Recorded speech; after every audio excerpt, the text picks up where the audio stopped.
Ala, edhe një herë përshëndetje të dashur miq. Mirë se erdhët në emisionin e mëngjesit Pena e Shkodrës. Unë ju uroj një fundjavë të këndshme të gjithëve dhe të ftuar sot në studio kam një djalë simpatik. Ju kam thënë që do sjell vetëm djem simpatik në studio, unë e mbaj fjalën zakonisht. Por nuk është thjesht një djalë simpatik, është një djalë me një bagazh goxha të madh letrar, me një kontribut që sapo ka nisur atë kontributin e tij letrar, por me një kontribut të vyshëm. Është një djalë që punon si gazetar, punon në bibliotekën letrare, ka shkruar 3 romane me tema shumë të ndryshme nga njëra tjetra, diku te epizmit, te modernizmit, te lirizmit, të shumë gjëra së bashku. Andreas Dushi për ju në studio. Mirë se erdhe. Mirë se u gjeta, shumë faleminderit për ftesën. Ftesën e kishim të ngahershme së bashku, po mirë tash e gjeta kohën s'ka.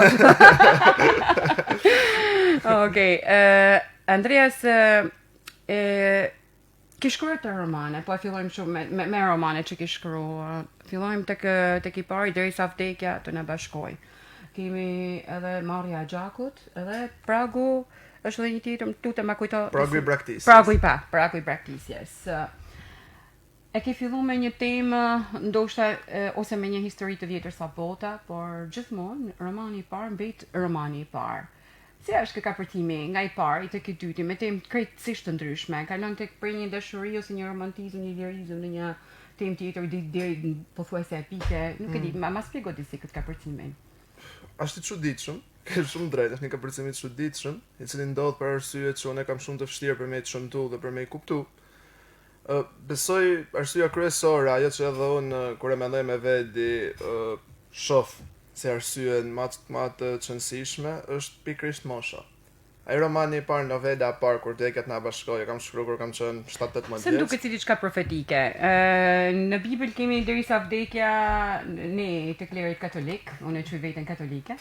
Dhe themi në martesë tek para altarit derisa vdekja të na ndajë. Ço do të thonë derisa vdekja të na bashkojë?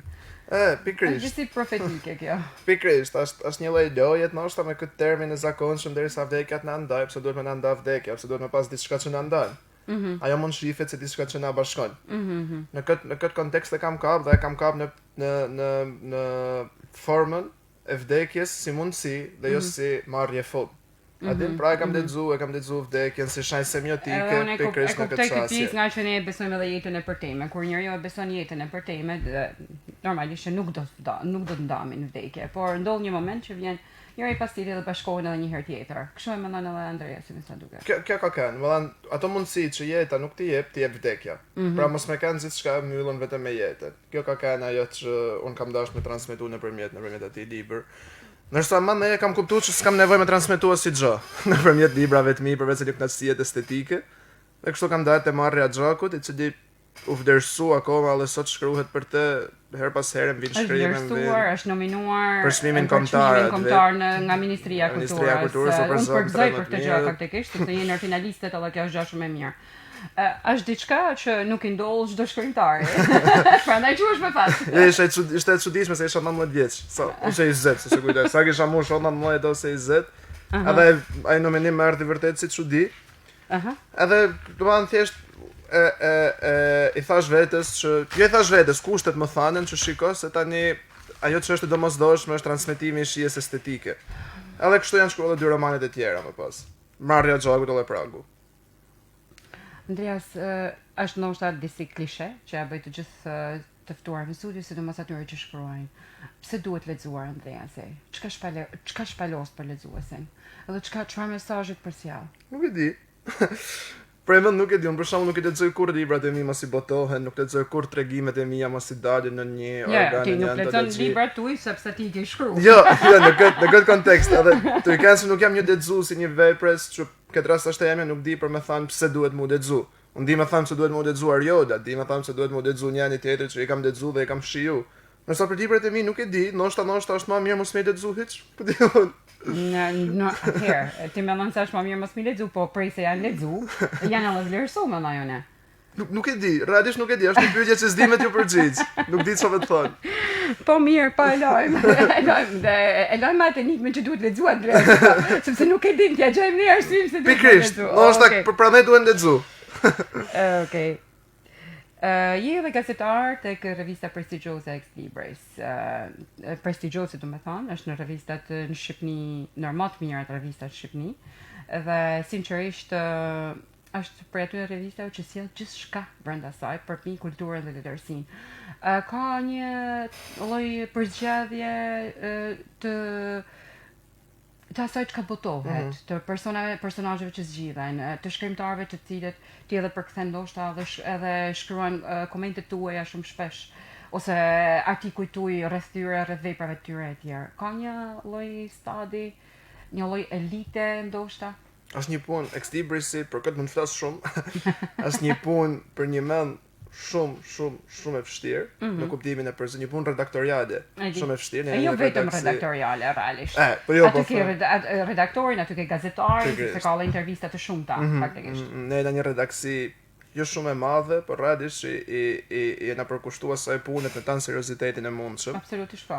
Edhe ajo po jep frytet e saj. Është një revistë që për fat mirë ka kriju gravitet, pra njerëzit në momentin që kanë një shkrim, shkruajnë për atë shkrim, kanë komentet e tyre, kanë shënimet e tyre, kanë gjithmonë dëshirë për me botu, vijnë pa full materiale, është pastaj për zgjidhja njëra tjetra. Është një punë, asa është e vështirë, është një punë për një mend shumë e bukur. Unë e kam thënë edhe diku, e kam shkruar duket diku. Kur isha 5-16 vjeç, tek shkolla ku kam kryer gjimnazin në Shkodër, Pjetër Moshkalla, u bë një diçka për ditën e letërsisë. S'nuk e kujtoj mirë se po bëhen shumë vjet. Edhe isha prezantues aty. Edhe dikush, më duket profesor Xhovadin Çuni, nuk jam i sigurt, tha diçka. Edhe ka pikë dot. Atëherë drejtohet edhe biblioteken në shkollë sot. Patjetër. Tha diçka të tipit që do të më ullan mundësi të rive për me botu, për me shkruar njërin e tjetrën. Edhe sot jam, e tham pa pikë modestie, jam i lumtur, edhe jam krenar që nëpërmjet Ex Librisit i kam dhënë mundësi shumë të rive për me tregu atë çka ata shkruajnë. I kam botu, pastaj është puna aty, unë kam dhënë mundësinë që me ardh në treg, si më thonë, mandej na është puna aty, na arrin me majt veten deri në atë nivel apo jo. Vetëri, realisht. Por për krah këtyne kësaj shpalosis talenteve të reja, që absolutisht i gjen tek Ex Libris, i shohim Ismail Kadari, i shohim shumë profesor të tjerë të cilët në zallë të antropologjisë dhe të shumë fushave të ndryshme. Më thuj diçka, domethënë, kjo përzgjedhje vjen për një kontingjent njerëzish, sepse jo të gjithë lexojnë biseda të profesorëve, ndoshta kanë më të lehtë të lexojnë një tregim ose një koment një tregim ose një përkthim shumë të bukur, por është edhe për fusha të ndryshme, më duket, është e hulumtuese kjo gjë. Ajo është 24 faqe gazete dhe është e përjavshme. 24 faqe gazetet janë pak a shumë 80-90 faqe A4. A din? Edhe ne jena mundu, kur kena vendos, ajo ka qenë 16 faqe, e të shumë 20, pastaj 24. Kur e të shumë 24, kena vendos dhe kena menu që për me e bëtë atil, që me ju qasë çdo lloj njeriut. Pra, në të njëjtën kohë, ka këto shkrimtarë të ri që unë thash, ka analiza letrare, ka studim, unë për shembull kujtoj një bisedë me profesorin Edi Bardhoshin, që është drejtor i Institutit Antropologjisë. Ne përshëndesim absolutisht, dhe shumë hapur ndaj intervistave dhe para një javë, jep shumë çka. Para një javë ose para 2 javë kisha intervistë profesor Xhovadin në Shkurtajn. Kam pas intervistë profesor Jani Thamajn, pra që janë shtylla thelbësore. Shtylla thelbësore të aty që kanë studiuar gjuhësinë në Shqipëri. Por në të njëjtën kohë, unë kam pas intervistë me Ismail Kadaren, kam pas intervistë me Ervin Hatibin, për mos me përmend me Stefan Chapadikun, do të pak a shumë me gratë të gjithë, me Rit Van Dibren sigurisht. Pra, është pikërisht e tillë, duke qenë se është një gazet me shumë faqe, është mundu për me kriju të atill që me përfshit gjithçka dhe kushdo me mujt me marr diçka prej saj, se ka studime edhe komplet letrare, për shembull strukturalizmi Todorovit. Po mirë, më shoh një kuriozitet më mërçon se si zgjidh këto, e punon ti me bibliotekën kombëtare, me sa kam kuptuar, redaktor full time duket jetë tek Ex Libris. Po si ndërthur kohën, se më duket një kohë, duket se duhet shumë kohë. Kam fatin që jetoj në Tiranë vetëm, nuk kam një angazhim tjetër, këto janë 2 angazhimet e mia kryesore bashkë me shkollën, po jemi sinqert dhe këtë du me thënë. Ndryshe nga unë kam bë një gjë prit sa të fejohesh. Pastaj do e shohim. Unë kam marrë bachelorin në Shkodër. E di. Dhe në Tiranë kam pas një çështje të pedagogëve Karshime dhe një raport me to fund e kryt të ndryshëm. Kanë qenë mirë kuptues, kanë qenë dashamirës, nuk e kanë pas problem profesor sot nuk mund vinë mësim. Mos e vrit me anin, a din, sepse e din se unë po bëj diçka tjetër, nuk jam të ndajt kot. Në këtu në Shkodër ka qenë një situatë krejt tjetër për hir të cilës, edhe këtë du me thënë, unë e kam shkruar kush e di sa herë dhe nuk kam as pak droj për me thënë prap, nuk ja sugjeroj askujt. Xhudi tërsi në Shkodër unë nuk ja sugjeroj askujt. Është një deg kur më pyesin nana jam azy gjimnazit të 30 vjet, kur më pyesin nxënës çfarë sugjeron, bani çfarë doni, jo xhudi tërsi në Shkodër. Sepse eksperjenca jame ka qenë atillë që këtë degun mos më sugjeroj. Përveç një numri të vogël pedagogësh, me cili kam miq, sot, mos e kam marrë studimet, profesor Ilvani, profesor Arbeni, profesor Alfredi, disa të tjerë. Ne do shpresojmë se profesor Benin e ke pas javën tjetër në studio, po shpresojmë që reformohen disi. Shpresoj, në momentin që ne shpresojmë më të mirë, në momentin që një gjatë tillë një student sapo dalë nga bankat e universitetit, nga studio, nga ato zyra të auditor të mëdha të universitetit, nuk është diçka e këndshme realisht. E di. Edhe du me thënë edhe diçka tjetër. Si është të intervistosh profesor tuaj? Është këndshëm. Është për një vend këndshëm. Një herë profesor Ilvani kishte një promovim librit në Tiranë, që po e moderoj shohun, alla tha. Oroj që mos tojnë që mish, kjo halos më kaftu. Profesor Ilvani tha diçka tipe, do shumë e çuditshme, ata son deri para 6 muajsh ka marr Andreasin në provim, do duket se më kanë të marr Andreasin në provim mo. Është për një vend një eksperiencë shumë e këndshme, shumë interesante. Por unë gjithmonë më me pas atë përvujtnin, nërthojza. E profesorit, është ka pesh. Për me të shëndru gjithmonë si dikush që pret me mësu diçka. Jo si dikush që pret vetëm me transmetu diçka. Unë pres me mësu diçka prej atij profesor, për atij personalitet që po intervistoj, vetëm profesorit. E kuptoj. Po intervistat e mia ndërtohen në këtë formë, që unë pres me mësu diçka prej të intervistumit, edhe atë që mësoj pastaj me transmetu në bazë nëpërmjet intervistës. Të punosh në bibliotekë me shumë libra, të kap ndonjëherë ajo frika se s'kemë pas kohë me lexu tan. Është frikë që e kam te e kalu, sepse është siguri, që s'ka me pas nevojë me lexu tan. Unë për veti kam akses tek punët që bëjt të paktën një kopje të çdo libri që është shkruar ndonjëherë në gjuhën shqipe, në territorit shqipnisë ose ka lidhje albanologjike me me Shqipërinë edhe ballkanologjike me një pjesë, vetëm për Greqinë, po të marrshim libra nuk të dalë të gjysma Tiranës. Është një frikë që e kam te e kalu dhe mundohem gjithmonë për me ba një lloj përzgjedhje në bazë të asaj që më intereson. Për shembull, nëse sot unë du me intervistu, po thonë ose du me studiu poezinë e Ariodës, një lloj përzgjedhje të studimeve të mëhershme të poezisë të Ariodës, të studimeve të letërsisë feministe, një ana tjetër. Pra mundohem me bë gjithmonë një bazë përzgjedhje, një lloj përzgjedhje në bazë të asaj që unë synoj. E kuptoj. Pra dhe kjo më man edhe të gjallë, sepse mundohem gjithmonë me pas një ide të qartë. Sepse po s'pate një ide të qartë dhe hin aty është si me hin në det pa ditë not, po se më përçen uji, do mytesh. Mirë, arrim edhe në breg. Andrea si na mësu që të rit, po unë po lidhi me bregjin e ri, vinë në bibliotekë për me lexu, vinë në bibliotekë. Ajo pjesa vinë në bibliotekë për me lexu, sikur është fashit, po fashitet ditë. Atëherë, si do të jetë një zgjidhje tjetër për me sjell librin tek lexuesi? Këtë unë mendoj sepse kjo ide për me sjell librin tek lexuesi ka mundën me u ças në dy mënyra. E para është nëpërmjet shkollës dhe e dyta është nëpërmjet politikave.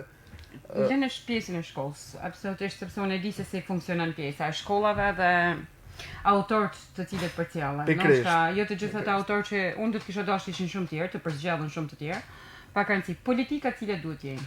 Politikat unë shoh herë mas herë që bën disa aktivitete për më interesante. Për shembull këtu në Shkodër kam një aktivitet. Ka plot faktikisht. Kam një aktivitet të profesorit Alfred Shapadikut me gjimnazistët. Me gjimnazistë, ka qenë një ndjer pjesëmarrëse, nga pranoj unë e di domethënë. Ishte shumë e këndshme, realisht më pëlqej shumë, edhe kur më shpjegonte profesorin në telefon ishte diçka që më pëlqej për mend.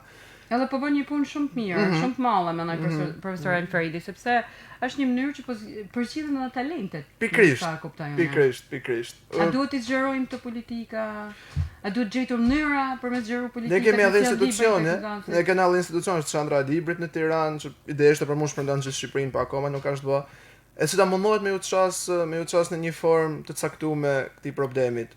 Por e shoh se çfarë do. Dia se kishte ka një çandër librit. Që ka një institucion të tillë. Është një çandra kombëtare e librit dhe leximit quhet. Që është pak a shumë drejtoria e librit Ministrisë të Kulturës. Bën mirë që shkundën ka pluhur. Duhet. Nëse të kritikojnë, thot një autor, ose nëse nuk të kritikojnë, thot, ka shumë gjasa thot që mos t'jesh i suksesshëm. Zhi Andresi është i suksesshëm, absolutisht po. Kjo do të më thonë që ti ke marrë një kritik të cilën e ruan brenda vetit si Xhavahira? Patjetër. Patjetër, kujtoj një shkrimtar shumë të njoftën që më tha diçka të tipit, Krishti ka thënë mos i hedh Xhavahir tuaj para darrave. Kam pasur shumë i ri atëherë, kam pasur shumë i ri edhe e marr radisht sa herë jam të shkruaj diçka për më botu, them po prit se Fejdadi më ka thënë kështu, që ki pa kujdes. Unë gjithmonë ato shkrimet e mia praktikisht i ndaj me 2-3 njerëz shumë të afërt mi, që i lexojnë, japin ata kritikat, japin ata idetë, këshillat e tyre. Edhe vetëm kur i ke të afër, më, pikërisht, janë vërtet me ty besoj. E kam jashtëzakonisht shumë të afërt, shumë marrëdhënie gati të veçantë speciale me to. Edhe këto janë ato kritika që unë i vlerësoj shumë. Mandej na vjen edhe kritika të tipit që ky fashist, ky komunist, ky ku ta di, ky komunist të shkruajnë ditë për ditë, nuk e di se pse. Okej. Ti fort idein, domethënë me kanë komunisti sot në këtë kohë? S'kam ide me kanë komunist, nuk e di se prej kohë fillon Jani më thotë, erdhi Jani për shembull, para 1-2 muajsh me një gazetë në dorë, kishin botuar një shkrim kryesor të Moskëndës ne. Po. Erdhi një librari në Tiranë, libraria e Onufrit, ku nri herë mas herët. Ti tha je Andreas Dushi, po e tham, ti je ballist, tha, dhe dodi të derma për ders. Nërko punë 2 orë më përpara më kishte shkruar dikush në Facebook ti je komunist, ku diun se si një është para këtyre tjerë? Janë të zeqme, janë shumë të zeqme. Sinqerisht, ai që më tha ballist për shembull, po e vendosha me vetë, po drejt që e mori, kanë kaluar 100 vjet praktikisht. Ekzistoi kanë prap domethënë këtë gjë. Ai kishte shumë sinqerisht ai. Kishte shumë sinqerisht. E kishte ti e ballist. Shumë shkrimin besoj. Shumë serios. Në Moskëndë sa letra dashurie, po diun çka kishte shege lude shege, as di çfarë ishte. Ne kishte sjellë drejtori i institutit në Moskëndë. O dhe ne i botuam se ishte shumë këndshëm. Për 4 muaj të shkurtë ka kanë. Ai erdhi mos 2 javë. Për ngjasu pak dallë. Pikërisht. Ai erdhi mos ti tha Andreas Dushi pak. Ballist pa, do të thërva të shohë për mua. Shumë interesante. Ballist në këtë kohë. Shumë interesante. Mund të ta marr me gjallë. Un kam një thënie të Robert Krillit, i cili thotë unë shkruaj thotë kur çdo gest tjetër njerëzor thotë është i pamujtur. Ka që pa mujtë njëna një njerëzit sa më nëjna, ose më nëj, është një kategori e vogël që shkruan. Shkremtar se nuk mund t'jenë gjithë shkremtar. Është normale, sepse jena njerëz të ndryshëm, pranaj bota është e bukur. Sepse kena njerëz të ndryshëm. Ka për aty që shkruajnë, ka për aty që lexojnë, ka edhe për aty që vinë thonë ballist. Ka që gjithë të pamundura ka bota, që mund të shkrimin ndoshta me zëvendësu. Unë nuk theva më ram shumë vonë prej Tiranës. Edhe isha të mendu me vedi që është në intervistës e bisedës. Bisedës tonë sot. Dhe s'di pse kisha një përshtypje se kemë mba një pyetje të tipit pse shkruan. Paka shumë e njëri tha. Ja, thash nuk po e bëj kliqe.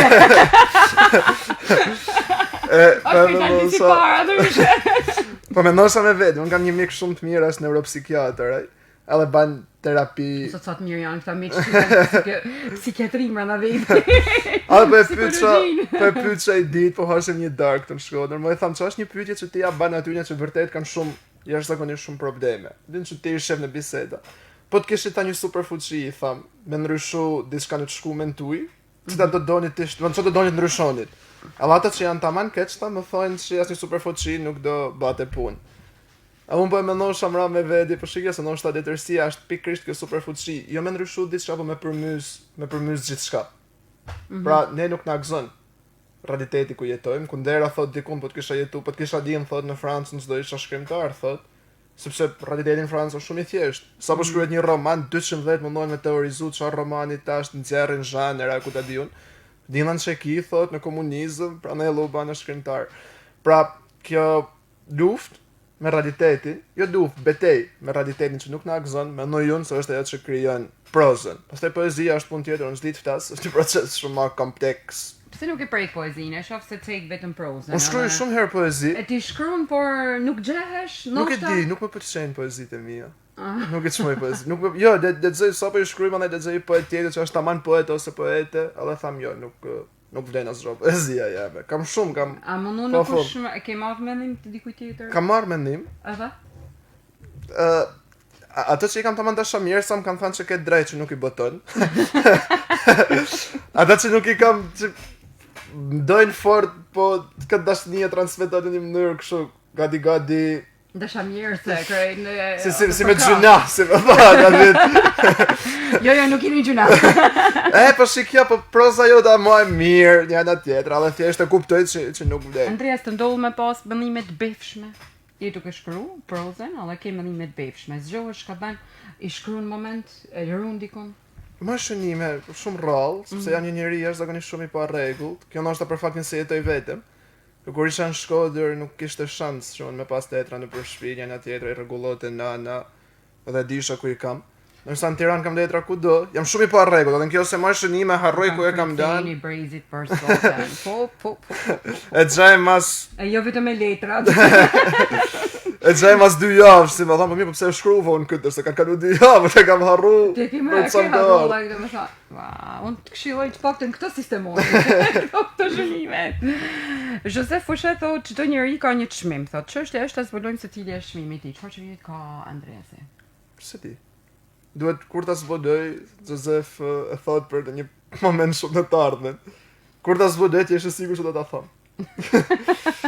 Noshta pikërisht në kërkim të këtij çmimit dhe të kuptimit të ekzistencës rropatet kushdo për me kriju, edhe që nuk është krijues. Rropatet për me kriju familje, ku diun. Pra krijimi si akt besoj se është në kërkim të kuptimit dhe në kërkim të vetëvlerësimit, asaj që ne vlerësojmë. Asaj që ne na vlerësojmë. Ty shesoni kam qejf pak pyetje të roze, unë vdes për këto gjëra.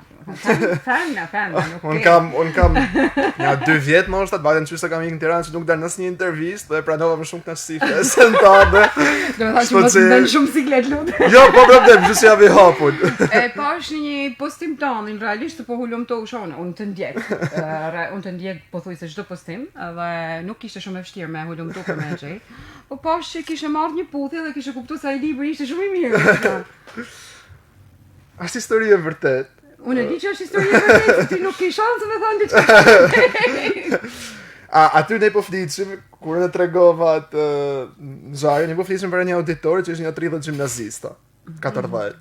Edhe ishim një pedagog, shkrimtar, dhe gjithë po teorizonin, Platoni, thotë imitimi, Aristoteles, ato mërziten. Mja 3 fillunin me ik, disa kishin frikë zyshën, nuk po ikshin. Dhe merdi radha mu. Akta auditore. A di pra, merdi radha mu aty ka gjysa. Ishin pa foto dhe gjysa, as nuk rratë të shpdak kërkosh një mërzi, kështu, shqyqër maroj edhe. Ka monotoni tona auditoriale. A di në shqyqër maroj edhe fitan presor. Thoshin me velju, dhe të zote në ftyra shikqare. Edhe më vjen radha mu, ishte Diridoni që po e moderate.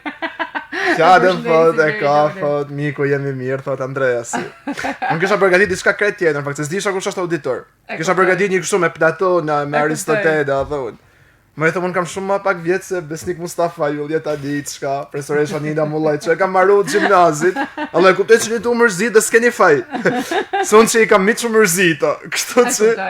Po ju tham i dham diçka që më ka ndodhur vërtet, edhe të betohet Andrea se është e vërtet. Unë di, më betu heq.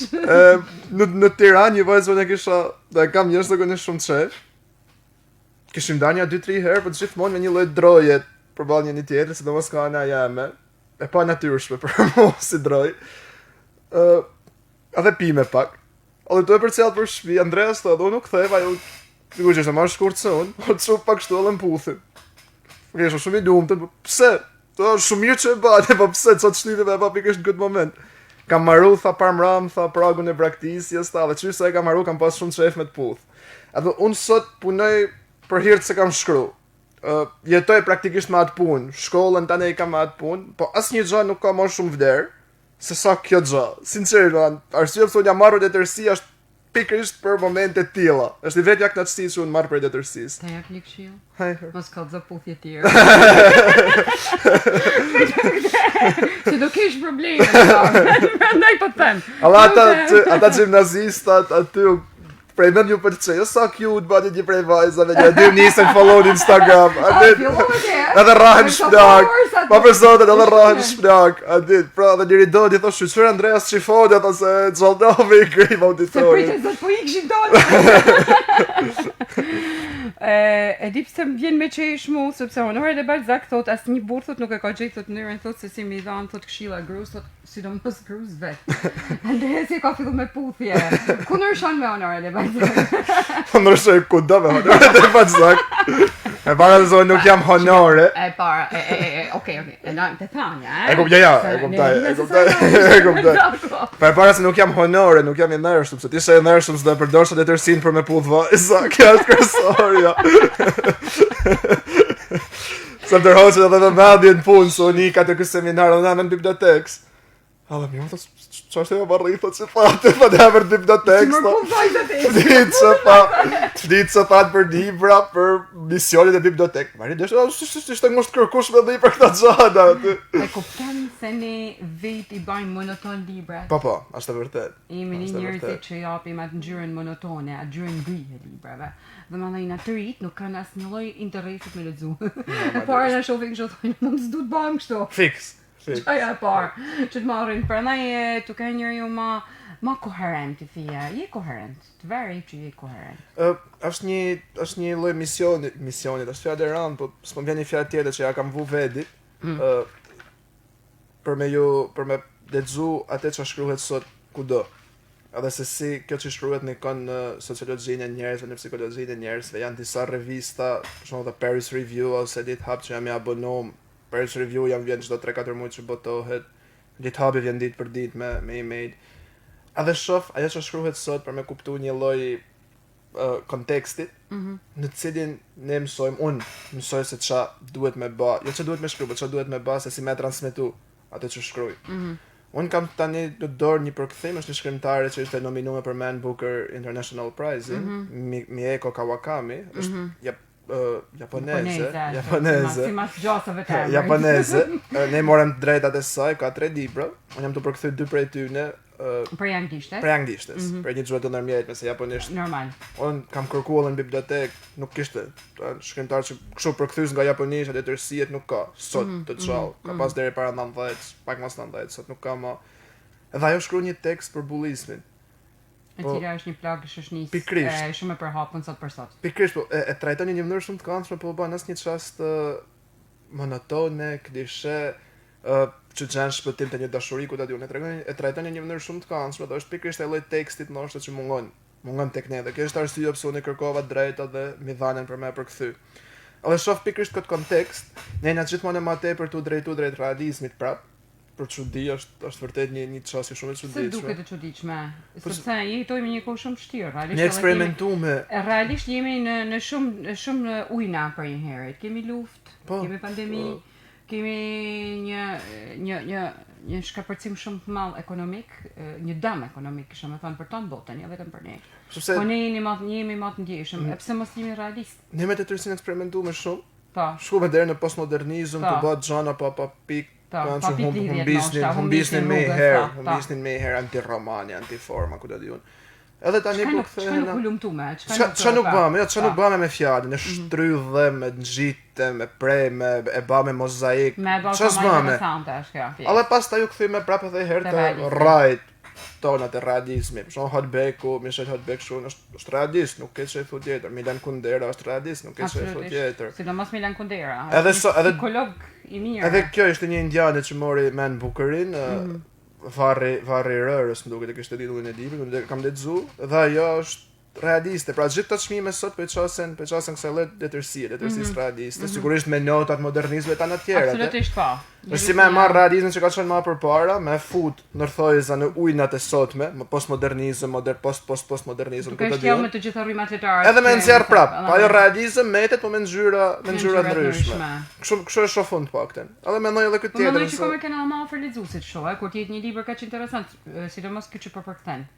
Po, janë tema që na interesojnë. Kam kanë më afër lexuesit. Janë tema që na interesojnë. Unë para do të kisha dashur me ditë për bullizmin, sepse është një tema që unë diskutoj shpesh me të mirë. Normal, është normal. Bullizmi është diçka që është e prekshme për diçme jetën.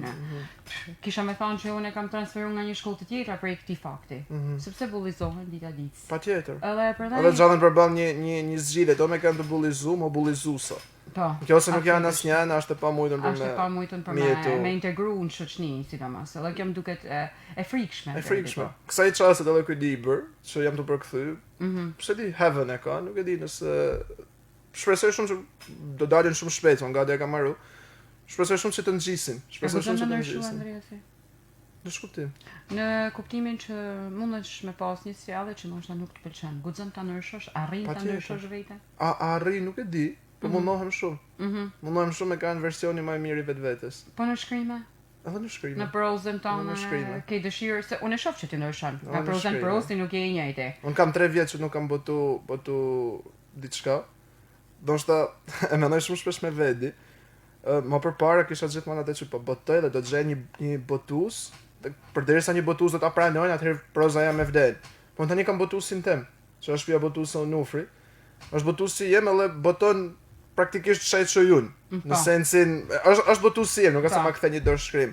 Dhe kjo është edhe që më step, mund të kemë vetë një lloj shtyse më. Ndoshta se mos po e bën nga që është botuesi. Pikrisht, mos po e boton se është botuesi jem, a din. Edhe kjo është diçka që më step. Ti diçka gati për botim?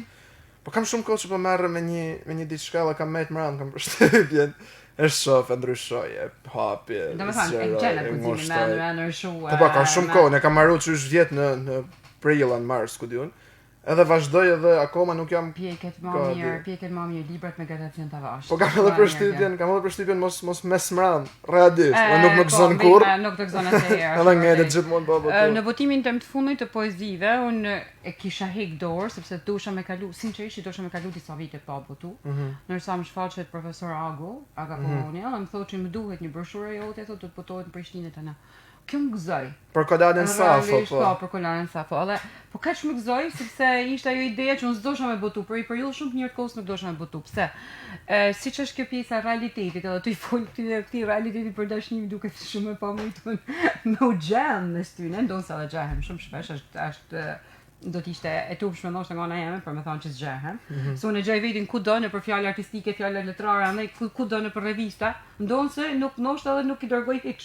Po e kam e di. I marrin dhe është për më e bukur kur thu që pres të më thojnë që a ke diçka për botim.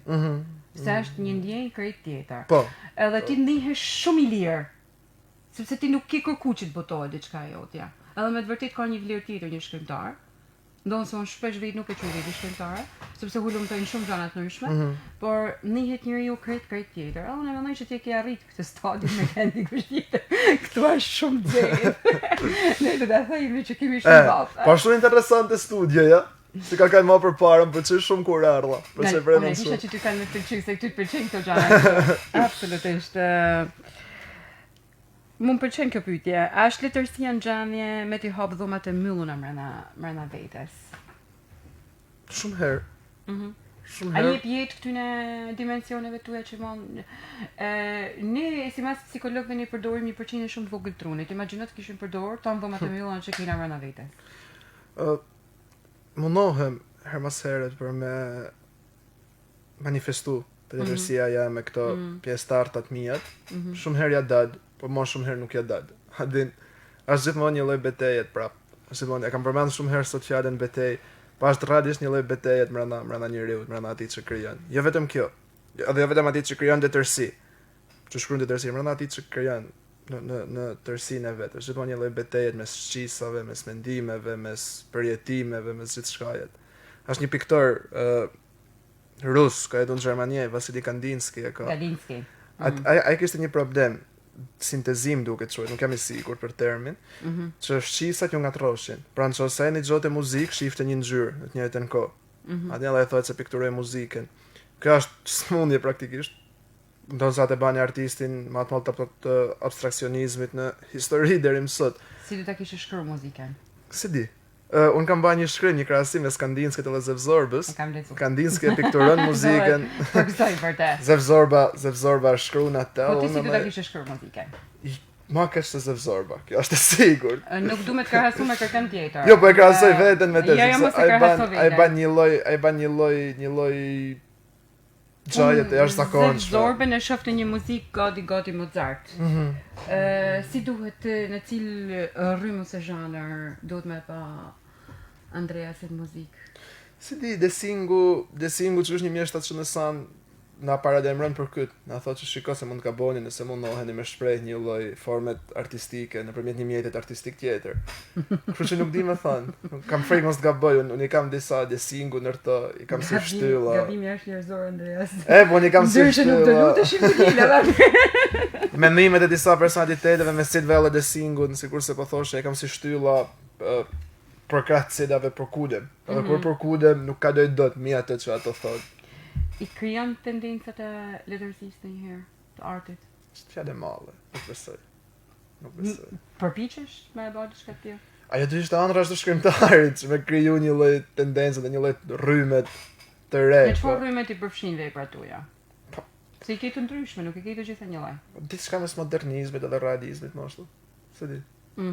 Diçka e tilla, nëse po më thash nuk I lexoj. Po nëse do t'i lexosh, më sa kujtoj gjatë procesit të shkrimit, besoj diçka e tillë mes modernizmit edhe realizmit. Tashti jam të bëj një studim, një çështje antropologjike, edhe do e botoj të antiherojt në letërsinë tonë. Edhe një kapitull në letërsinë bashkëkohore shqipe, edhe një kapitull të veçantë kam kushtuar pikërisht antiherojt në letërsinë e re, shkrimtarët e ri. Sepse jam ndalë shumë herë tek termi çfarë është shkrimtari I ri.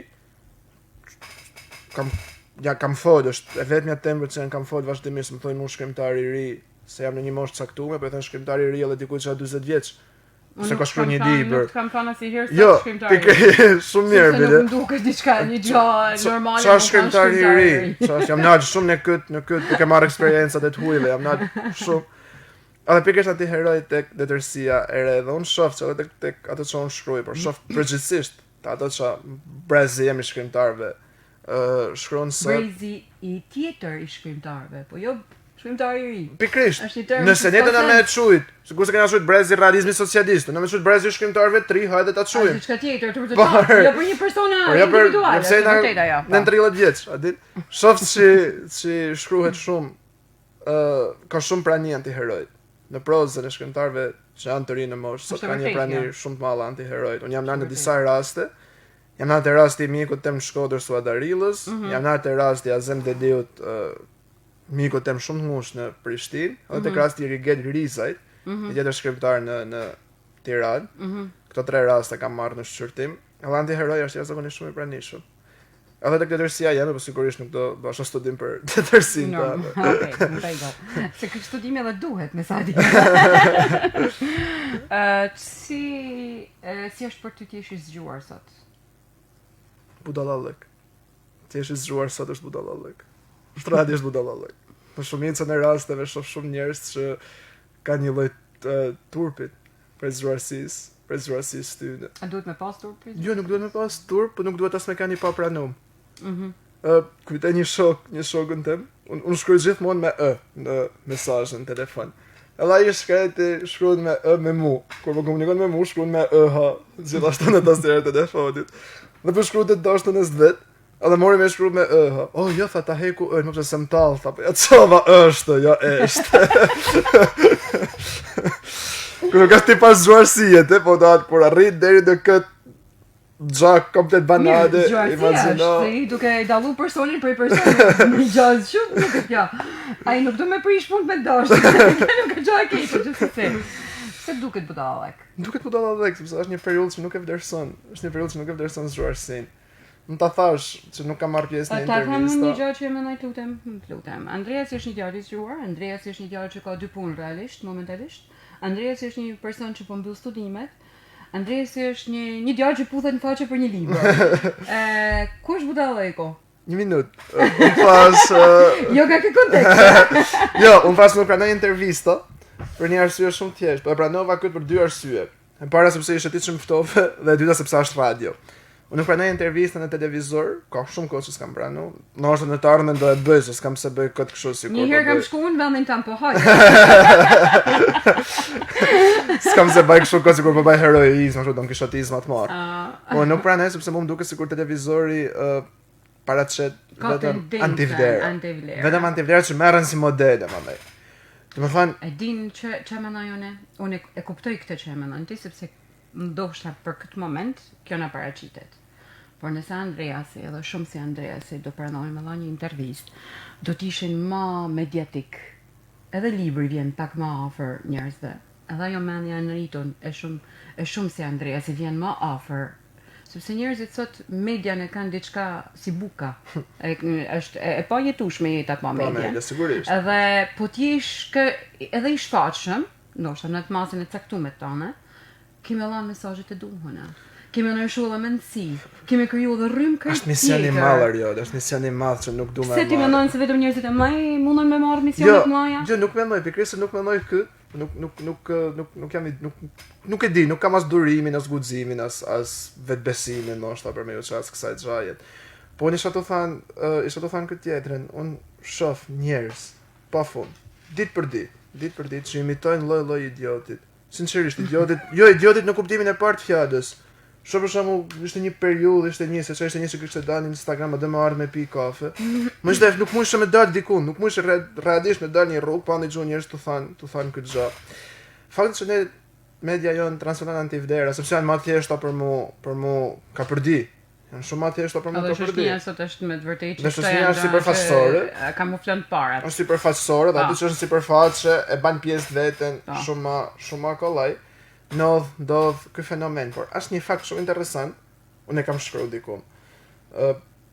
Janë dy mendimtarë, janë një grup i madh mendimtarësh, por sidomos dy prej tyre, Horkheimer me Adorno, që çndrojnë në bazën e shkollës së mendimit të Frankfurtit. Ajo është një shkollë neomarksiste mendimit, në fakt. Është një shkollë tamam marksizëm pa stalinizëm. Edhe pa leninizëm, e kuptoj. Edhe ato thonë diçka të kësaj natyre. Ka marrë një moment, thonë, që argtimi edhe kultura kanë më kthy në të njëjtën gjë. Pikrisht unë kësaj i druhem, që neve po mendojmë se po kulturohena duke u argtu. Është një emision. Një emision maskara. Përputhen e ka emnin. E kam njek me shumë kërshëri par vjet, ose vjet kur ishte, për një javë komplet ditë për ditë në 5:30 ose në 6 kur transmetote. Dhe ishte një takim, jo, vetëm këtë që du me thënë. E di që du me thënë, po të me dojnë pak, vetëm sa me dojnë drejt dikon. Alexander Popet thot argtimi është lumturia e njerëzve që nuk dinë të vendojnë. Pikrisht. Ishte një emision, ja, tani ky date, ky takim, tha i prezentuesa, do flasim për libra. Çfarë, nuk do ta harroj kurrë. Çfarë librash lexoni? Tha unë lexoj libra me motivim, tha ai djali. Se si mund të jetë një libër me motivim? Nuk e di, me motivim, është një libër që të motivojë me lexu. Është një libër që ka një sus në nënte që qohet net edhe të vjen të reve edhe të motivon për me susti, nuk e kuptoj si term. Dhe ato me mendoshin se po flishin për libra. Pra, ngërthimi i kulturës me argtimin, ku sigurisht do të mizotrojnë argtimi për shumë kohë, nuk e di deri kur, është ajo fatkeqësi që mu më bën për mu ste, për me dalë në intervista, sepse do të bëjnë të pyetje të tipit, ku di më, sa kopje ke shit? A din, ku sa kopje kam shumë, nuk shes libra. A je bestseller? Po nuk jam nuk e di, nuk jam bestseller, nuk është ky synimi. Nuk i sakton ti, as sa kopje shiten, as a je bestseller, as. Kur të bëjnë pyetje të tilla, më mirë vendosi për me Andrea si me përputhen, edhe kjo ky bagazh që ka Andrea si me përputhen, janë dy skaje të kundërta. Jo, e kam njeh realisht për arsye studimore, është fjalë e madhe. E di pse nuk po flas, ta them një fjalë unë ty tash, se unë nuk e kam ndjek tek. Jo, e kam jo. Edhe jam krejt jashtë këtij sinqerisht e kam njeh. Një javë e kam njeh, nga kam dëgjuar tu fol gjithkënd për këtë emision, të përputhen ç'është përputhen. Dhe masi e ndoqë një javë, pas që në teatrin e Shkodrës u ban audicione për përputhen, që ishte e trisht. E vetmja gjë që mund ka bë përshtypje ishte ajo dyndja për audicionet e përputhen. Ajo ishte e trisht. E kupton të shej se si botë jetojmë? Ma kupton se çfarë modelesh marrin njerëzit prej televizionit dhe në çfarë synojnë më u kthy njerëzit nëpërmjet televizionit. Se njerëzit sot nuk synojnë më u kthy nëpërmjet televizionit në njerëz të suksesshëm, në gazetar, në njerëz ku ta diu, në opinionista, synojnë më u kthy në atë çka përputhen u ofron. Çka Big Brother ju ofron. Çka ku diun se çfarë. Kisha babën një ditë në Tiranë. Mori me ndaj televizorin, s'marta si stacion, se kisha 6 muaj pa ndës, i ku krecu, pa me nerva. Pra, po këto dy emisione realisht i kam njek, sidomos përputhen një javë rresht ditë për ditë, në 5:30 ose në 6, se kujtoj kur u jepte, kam shkuar dhe kam parë, sepse isha shumë kurioz. Po pse? Ç'do bëhet? Fiks. Po hisha në Facebook, Fidani Fisteku, hisha në Instagram Fidani. Me të duk veti pa informacion. Me të duk veti kështu sikur je nishull, a din. E din për çfarë funksionon televizioni në shtëpi. Okej, fëmijët e mi nuk është se lexojnë atë shumë. ose të paktën me bi është fusha e ekonomisë dhe kur jetë fusha e ekonomisë nuk ke interes për me lexuar shumë, ose letërsi nuk e ka dëshirë, edhe nuk lexon libra, lexon atë ndonjë gjë që i pëlqen edhe e lexon ajo absolutisht, kur do me diskutu ndonjë gjë, po diskutojmë që lexon. I mbirë sa po ka fillu me lexu, edhe ka fillu me më pyet që ka fillu me më pyet, s'ka kuriozitesh. Televizioni në shtëpi shërben natën për na bë pak vit. Por edhe unë ndaj që për mos më një vetëm, hapi YouTube-in, edhe për mos më një vetëm. Allah unë kam fillu me kuptu se është një prej aty randive që e mbaj kot në shtëpi. Borges na thotë që toka është parajs, thotë. Dhe Ferri është nëse nuk e kupton këtë. Ku është parajsin totë? Sot. Unë personalisht. Unë personalisht e shoh parajsin të ajo puthje. Kimi ti taku? Jo, e shoh parajsin të ajo puthje. Unë personalisht. E ke gjetë parajsin? Ekipa. E kam përjetu. E ke përjetu. Po se, edhe jeta, qaste janë, fjallë të mëje qaste janë. E thënë hymjet e misionit. Të shenë hymjet e misionit, unë kam thënë atë çka bën për ditë. Çka i thu vedit për ditë? Unë e di çka i thu ti vedit për ditë, po ti ke më thënë diçka për asaj të ndryshme, për asaj që unë di. Me të gësë do shta ka 2 vjetë që si pa intervista, pas kësaj. Ka ditë, që atë shumë pritoj mu të shumë në ati, edhe me ndoj me vedi, ma e thama ti, mes prap në qaf në anë, sot një me marri raport, se të pritoj mu të shumë, se mram kam fjetë shumë vod, ati. Më vjen zërma dhe. Mos i thuj të gjitha, mos i thuj të gjitha. Vjen zërma dhe, vjen zërë për e se sa herë telefonojmë ne jemi pa qef. Vjen zërë për e nanë, se shkrejt, ose, sa i vjen zërë vikte doktoresha, dhe të shohem. Du me ta thanje, se unë cilësohem si për atyne njerëzve që i them gjonat e shësi që janë, edhe nga një herë edhe për ngacmime. Harold Robbins thot, gjithmonë thot ma zhduk thot e rrezikshme me ngacmu dashën e një burri se sa gruan. Se di. Si të duket ma rrezikshme? Nuk jam për që para për të shemë jetu rrezikshëm. E kja, jenojnë atë qeta. Ti ke mbet ajo puthja. Ado se ki superuat puthja. Unë oroj që ti të puthin prapi. Nuk i dine sa vepra ki përshkru për një puthje. Andreas, ku është Andreas e mazi sa vitesh? Ma ushtë këtu t'ullan intervjist prap me ty. Në mu këtu në radio? Kështë di ku e në afi me intervjist? Qa do t'i thosh publikut në disa vitesh? Sot t'i thanë gjëra shumë bukra. Ti zbulu një Andreas shumë hokatar, lezetshëm, por që është shumë inteligent, por që lexon shumë, por që jep shumë për letërsinë, por edhe që po bën një punë kolosale me revistën Ex Libris, por edhe në bibliotekën kombëtare po bën një punë të mrekullueshme.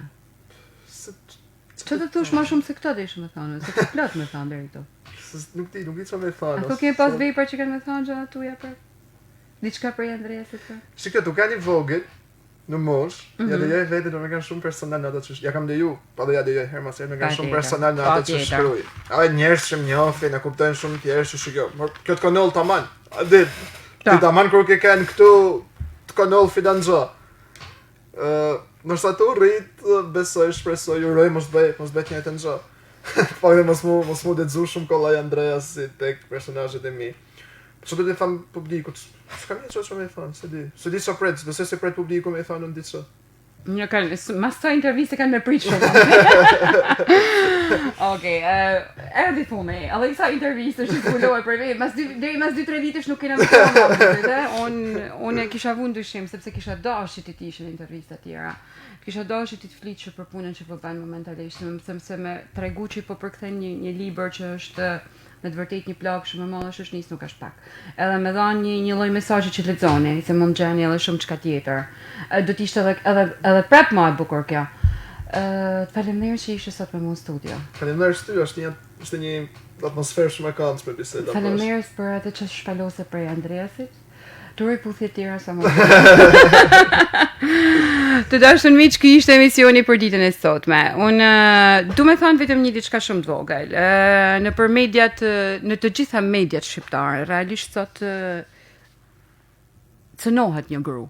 cënohet një akt barbar që ndodh dhe ne bëjmë sikur kemi zbulu diçka e cila është ndoshta diçka gjëja më e vjetër e botës dhe bëjmë sikur kemi zbulu një lloj gjëje të pazbulueshme, kemi zbulu një krim, kemi zbulu shumë gjëra të tjera. Unë herën tjetër do kemi një psikologe në studio, do diskutojmë shumë gjanë edhe gjatë për këtë gjë, për këtë zbulim që kemi bë mediatik biles. Kisha vetëm ju thënë një këshill të vogël të gjithë atyre mediave që merren me një fakt shumë siç tha dhe Andrea siç e parë me një diçka që nuk na ka dhe hije, edhe diçka e cila nuk është vlerë, por sidoqoftë ajo mbetet një grua. Ju që jeni kaq paragjykues dhe gjykues, hillni gurët vetëm pasi ta keni parë veten pasqyrë. Kaq kisha me thënë. Faleminderit që ishe me mua sot në studio. Faleminderit që na ndoqët për ju të kutunjo me Adulele. Adulele, Adulele.